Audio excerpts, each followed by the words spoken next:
Hello, my wonderful, beautiful friends, guys. Welcome back to r/MaliciousCompliance, where people follow exact orders to spite someone. And in today's episode, oh boy, we've got entitled dads getting taught lessons, bad Karen bosses regretting orders they give, and one OP embarrasses his uncle so badly by obeying the guy's exact orders. I hope you enjoy the stories today. Don't shake your heads too hard, and as always, you can send or link your post to this email right here. Let's dive in. So to start, the company I work for and the team I used to belong to was one team of a department of like 60 operations people, and twice a month we had peak days, which were high volume and crazy. To help on these busy days, the management team decides to start buying the department lunch on these days, so we can work through our lunch and not have to worry about food.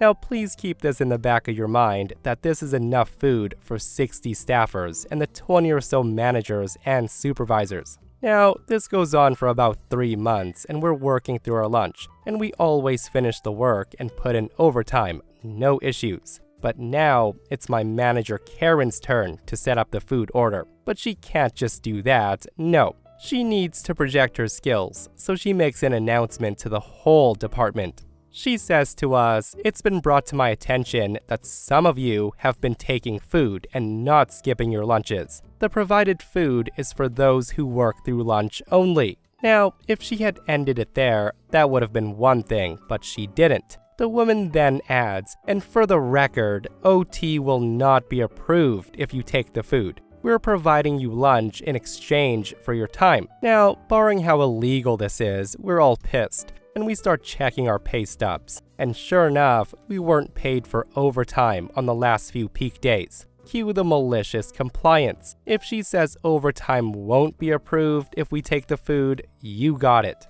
Lunch shows up an hour later, and not one effing person outside the managers got up and took the food. Not only that, but none of us put in any overtime that day. At the end of the day, the management team tosses all the food. 3 weeks later, on the next peak day, the same thing happens again, and then again on the peak day after that. The next time, the managing director comes on the floor in the morning, and he announces that there will be a change in the policy.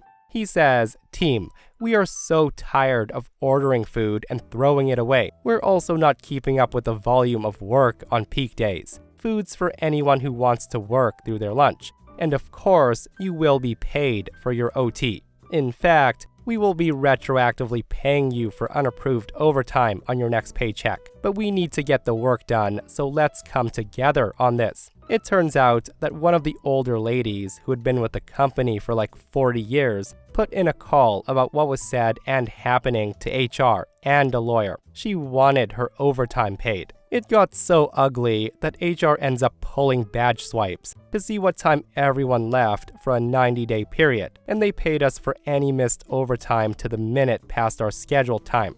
For some people, it ended up being like several $100s. Yeah, let that be a lesson learned. Never, ever, ever mess with people's money. I will say though, the buying employees lunch thing to help keep morale up on crazy days is a pretty good management tactic. Like, buying employees a meal costs very little for a big organization, and it can help keep everyone happy. On the other hand, the no OT thing and the you only get free food in exchange for giving up your lunch hour, that is pretty messed up. And this person shares their lunch compliance, and they say, "Recently, my manager sent a passive-aggressive message to the whole team, clearly aimed at me. The message said lunch breaks are unpaid, but everyone's expected to be available during core hours, including lunch. I used to take a quick walk or step out to grab coffee. I never missed meetings, I was never late, but fine. If she wants me available, I'll play along. I start eating my lunch at my desk every day. No headphones, not working, just sitting. I ignored emails and messages, and when people came over, I would smile and say, I'm on my unpaid break, but I'll jump on at 1 o'clock. One day, she sent me a message at 12:10 asking for a report as soon as possible. I didn't reply until 1 o'clock. Someone else had scrambled to do it by then. She later asked why I didn't respond, and I said I was available, just not working as instructed. She never brought up lunch breaks again.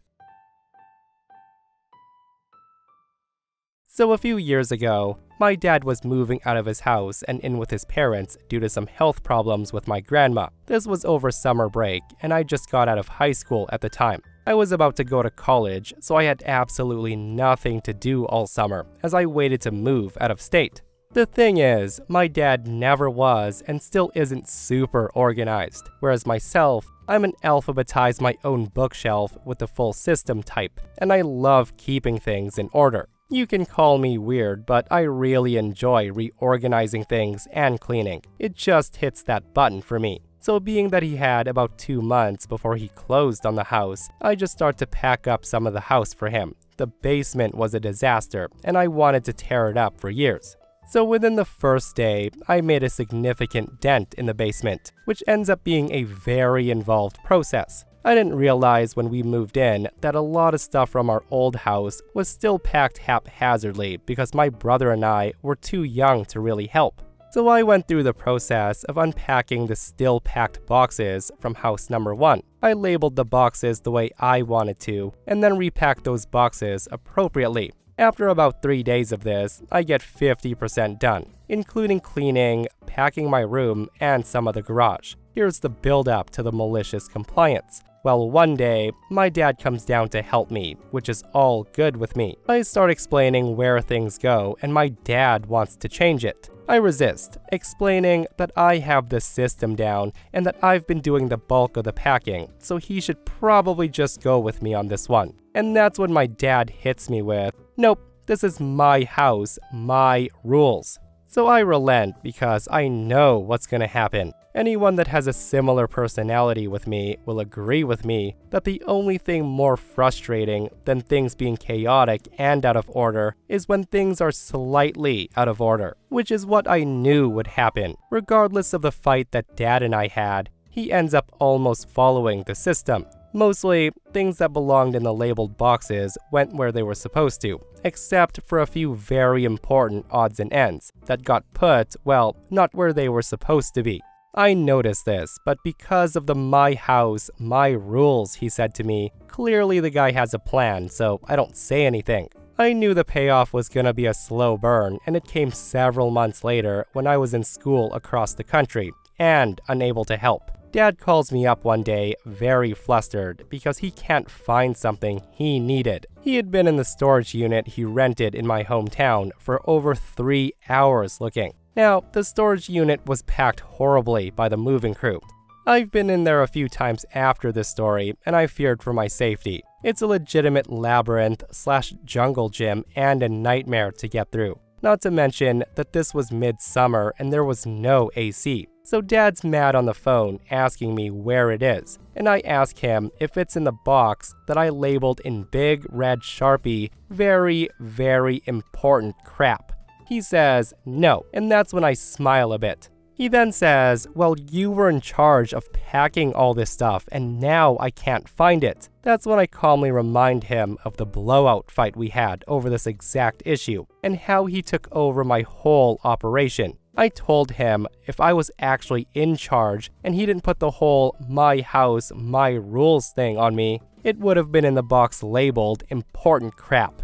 He angrily hangs up the phone. Now, I love my dad, and I had no problem helping him out. We laugh about it today, but I can't say that I didn't get a good chuckle at the thought of him sweating and cursing and climbing around in that effing storage unit death trap. He recently found another place to live, now that my grandparents have more in-home assistance. I've already worked out that I'm gonna come help him move. We've talked about it, and he agreed that I'm in charge this time. Slow burns are the best burns, and what a well-played malicious compliance, guys, with an ultimately good ending. Like, it's always nice to hear when someone learns from their mistakes. And after searching for hours and hours in that storage, it would be a no-brainer for OP's dad to let OP take the reins. And I love this person's comment right here. This person says, "I love people like you. I hate organizing, and I don't even know where to start. So when people like you step in, I step back with my hands up saying, you tell me what you want me to do and where you think things should go." So this happened several years ago, early internet days. I was around 16 or so, and my mom was going back to college to get a degree. One Saturday morning, she said that one of her classmates was coming over for a study session. Now that was no big deal, as I was in my room studying for a college-level AP course. So I really didn't pay much attention. Cue the arrival of the classmate, a 40-something-year-old woman with a 6-year-old girl in tow. I didn't realize that until I opened the door for them and invited them in. My mom immediately gushes over the kid, and suddenly, I'm being voluntold to watch her while they study. Of course, I tried to say I have my own studying to do. And she says, "Oh, you can study later. My stuff is more important." The kid's mom's perfectly happy to scoot the kid my way, without so much as a "would you mind" or a "thank you." I later discover that this was planned all along, and my mom on purpose didn't tell me because she knew I would refuse. Fortunately for me, this girl's really sweet and well-behaved, but I have nothing, absolutely nothing, that would remotely interest a 6-year-old. I tell my mother this, and my mom tells me, "Just take her to your room and listen to music. Don't bother us." Now, bear in mind that every single CD I owned was probably tagged explicit lyrics, and she knew this. I said, "Are you sure you want a 6-year-old listening to Pantera?" My mom says, "Yes, just go and watch her." I thought to myself, okay, as you wish. Off we skip to my room, and here's where the malicious compliance starts. Now, I'm a chronic nibbler when I'm studying. I had a big, giant Ziploc bag of candy on my desk. The kid immediately spots the candy and politely asked if she can have some. Cue my most devious Grinch smile. I was told to watch her, so I'm gonna watch her eat this bag of candy.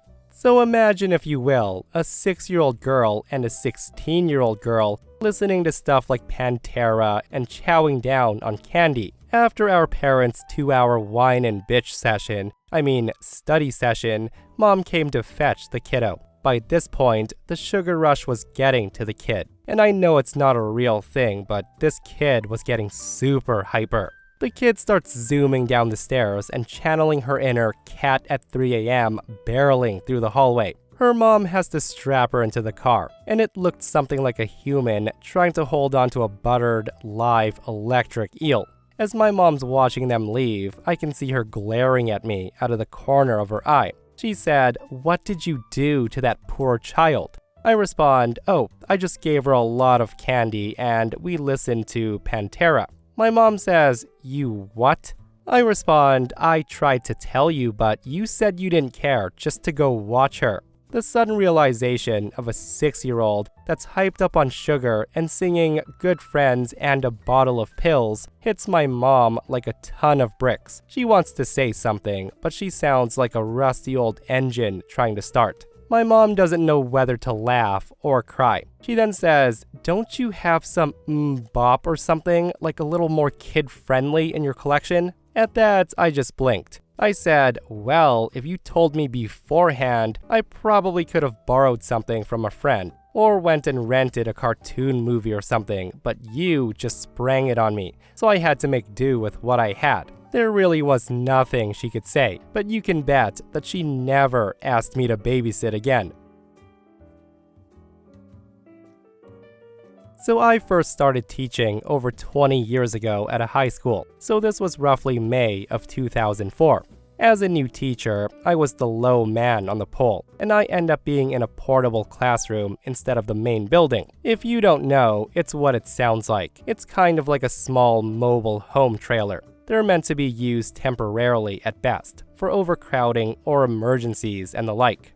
Now, the big problem is that Florida is hot as hell. We basically have 2 seasons, summer and hot summer. In this particular year, our AC in the portable couldn't keep up. The insulation in the building had been damaged in a hurricane the previous year and had not been repaired yet. As a result of these 2 things, it was hotter inside the portable than it was outside in the shade with a breeze. So I said, F it, and I moved the class outside and I taught math in the courtyard for a few days. One of the assistant principals saw this, and he asked to see me later. He asked why I was teaching outside, and I explained. He then said, "Teach in your classroom." I tried to negotiate, like what if the front office has my cell phone number? What about the media center? Can I teach there? He says, teach in your assigned classroom. So that weekend, I went to the home improvement store.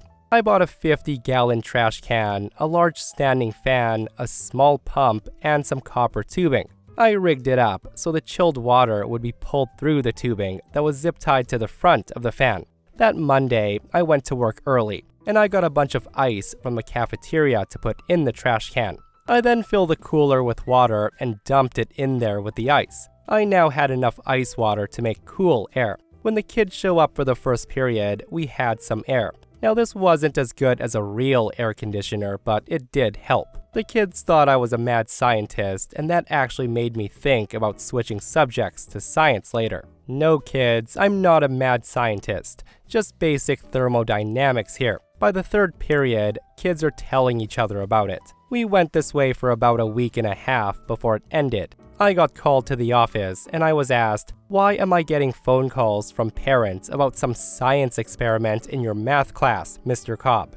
It seems that some of the kids had been talking about my DIY solution at home. I said, it's a homemade air conditioner. I told you ours was crappy. You didn't want to address the situation, so I did. I was then told to disassemble it, and by some miracle, I had a new AC unit in my portable the next day. The principal was pissed, saying I made the school look bad, and she non-renewed my contract at the end of the year, so I did have to find a new school. My son goes to that high school now, and the same portables are still in use. Yeah, definitely sounds like the school made the school look bad, not OP.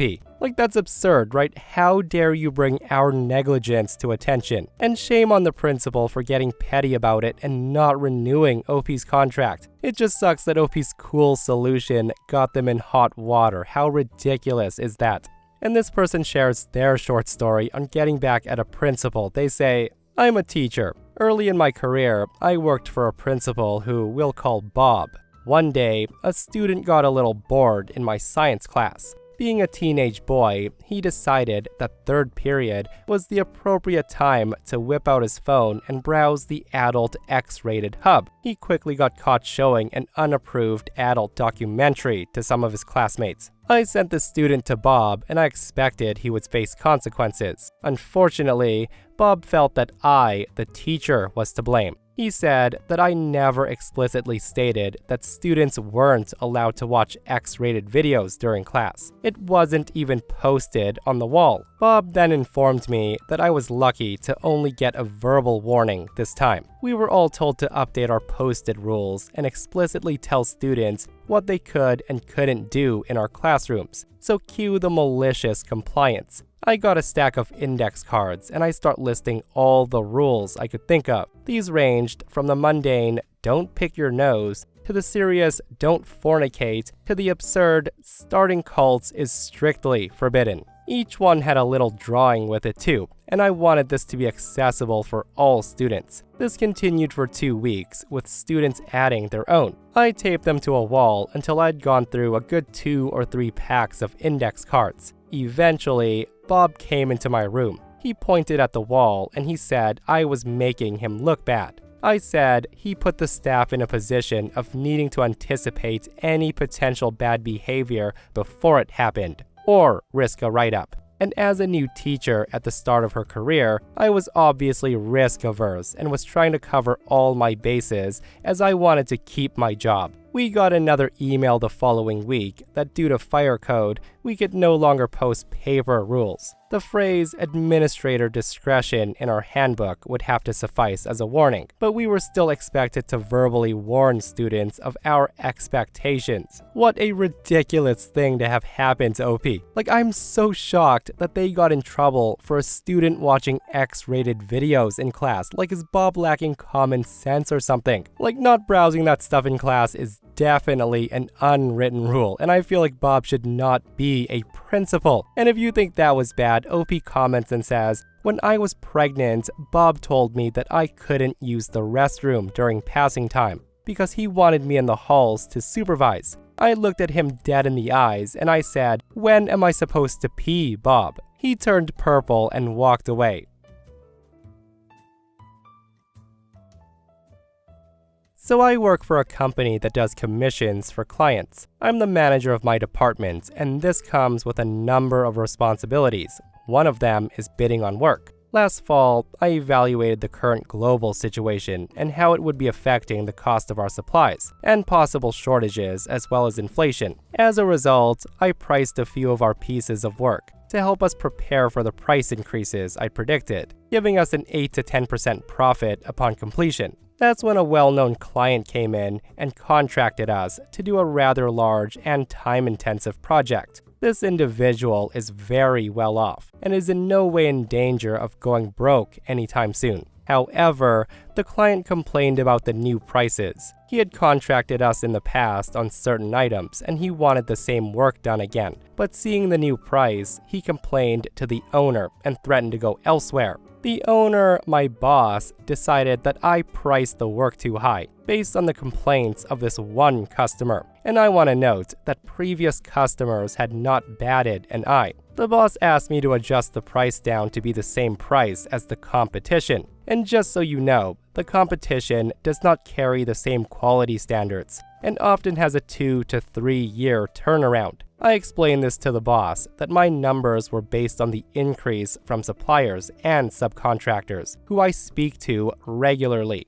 These companies we work with warned me beforehand of what was coming, and I took it all to heart. I had passed the warning to the boss at the time, but it appeared that he blew it off or forgot about it, and at the time of making the new price list, he didn't complain. It wasn't until this one, a somewhat well-known local client who rose a stink, that he decided to bring the issue up with me. So boss insisted that we should be pricing lower to keep up with the competition, or we would lose this customer. Of course, I argued that this would hurt us in the long run, and all we would be doing is attracting tire kickers. He stood on his ground though, and I didn't have the energy to fight him on it, so in the end, he's the boss and he got what he wanted. So the time came to order supplies and pay the subcontractors. The cost of these materials, as well as the work done on them, were 90% of the price that boss agreed to the customer. This was before my own labor costs were factored in. The boss sees the bill and he gets really upset, and he asked me what the customer was paying to have the work done. I gently remind him that this was for rich tire kicker customer, and I had warned him well beforehand. But because he wanted to retain this rich tire kicker customer, he got exactly what he wanted. But the company did the work at cost and perhaps even more with my labor factored in. The boss later came to me and asked me to make up a new price list. I told him I did not need to. I did that last fall, and as long as no one gives deep discounts, you will be in the green. He's listening to me now. So I was talking to a friend about this story, and I realized it fits here. My mom's youngest brother was born 15 years before me, and as such, he's always had this weird thing that I show almost reverence to the fact that he's my elder. He doesn't do this to my brother or my cousins, just me. When I graduated and I went to technical college, my uncle went back to learn to be an electrician. We would pass each other every now and then when our classes had breaks, and normally we just nod in acknowledgement. One day after class, I went to the town center down the road, and I ran into my Uncle William shopping.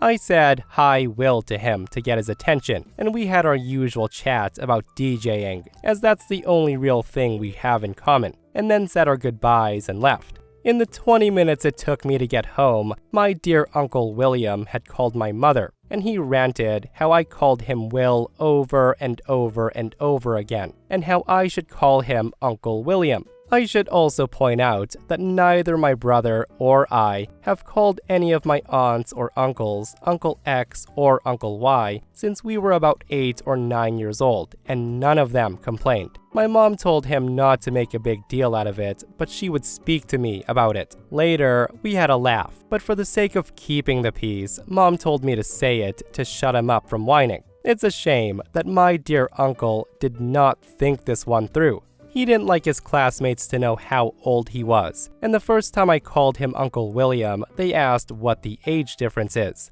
He called mom to complain that I told everyone how old he is. Being the caring and loving nephew, I did of course shout, "Hey Uncle William," any and every chance I got when I saw him at college. After the millionth time and he got teased for it, he called my mom, who just repeated that he demanded I show respect, and for him to lie in his own bed. I'll admit, I went out of the way to ensure that on breaks from class, I would go to where his class was having a coffee, and I'd go chat with him and say, "Hello, Uncle William," asking if he could give Grandma a message when he got home. I think it lasted no more than 3 weeks before my uncle had gone from calling my mom to demand I always call him Uncle William to only call him Uncle William when he's away from classmates. That lasted another week, and it became not at college, and then it became not in town either. Each demand was met with my mother replying, "It's either all the time or none of the time. You can't pick and choose." Eventually, he just asked me to call him Will. This was because I spent the day calling him Uncle Big Willie for the afternoon and playing Will Smith at him because I was young and a dick. Frickin' brilliant malicious compliance. And you gotta give OP's uncle props for trying to hold on to the uncle thing for so long. Like, you'd think that after the college thing that he would just quit, but no. He tried to make it situational, which is absolutely ridiculous. And OP is seriously savage when they asked Uncle Big Willie in front of all of his classmates to pass on a message to Grandma when he got home. Like, holy moly. Not only throwing the old card, but also the "you live at home" card at him. But hey, he started the whole thing. OP just finished it. And that, my friends, brings us to another end of r/malicious compliance. Guys, I hope you enjoyed today's stories. If you did, hit that thumbs up. And if you're not subscribed, consider subscribing so you don't miss these crazy stories. And if you missed the last episode on the channel, it's another r/malicious compliance episode where OP teaches a boss a lesson they'll never forget. Guys, go check it out if you haven't. And myself and Stevie Boy will see you guys in the next one. We love you.